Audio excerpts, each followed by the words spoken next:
been 150 years since the first shots of the Civil War were fired on the ground that we're actually standing on today. And so it brings me great joy when I see children coming out and they're still interested in such a vital point in American history. And so it's a pleasure to get down one-on-one and talk with them about it, see what they already know, teach them a few things they may not have known. If you're interested in American history, this should be on your bucket list. This is one of the places that Americans need to come to get a feel and an appreciation for our nation's history, from what happened here at Fort Sumter and what it means in the history of the nation.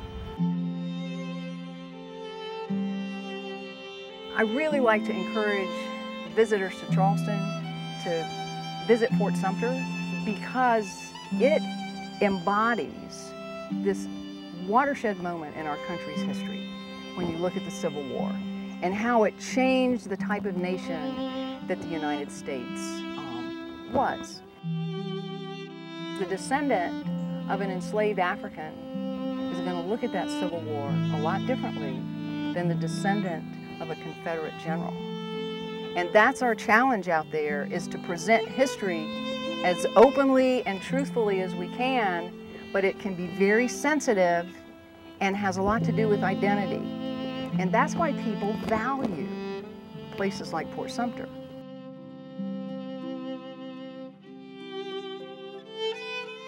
A lot of visitors that come out to the site, they're familiar with the movie Glory and the 54th, but they're not aware that the actual battle was fought only a mile or so away from Fort Sumter.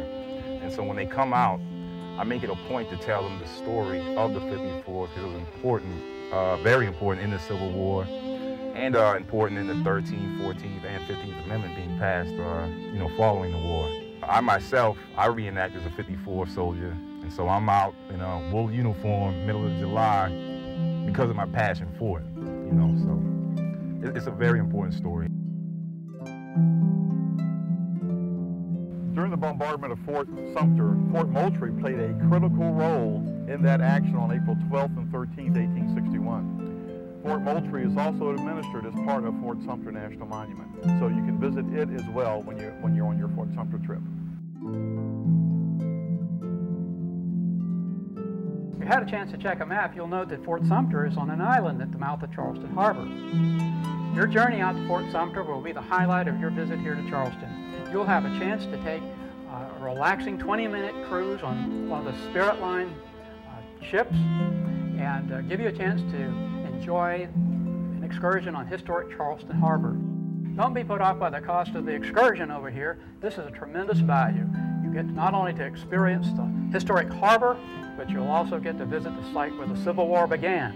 And there's no more important event in American history than the Civil War and the changes it made to the rights and liberties that we enjoy today. Please come and experience your America at Fort Sumter National Monument. Come out and support the National Park Service here in beautiful Charleston, South Carolina at Fort Sumter National Monument. Plan a visit to Fort Sumter very soon and come experience your America at Fort Sumter National Monument. Let me encourage you to experience your America at Fort Sumter and at other national parks around the country.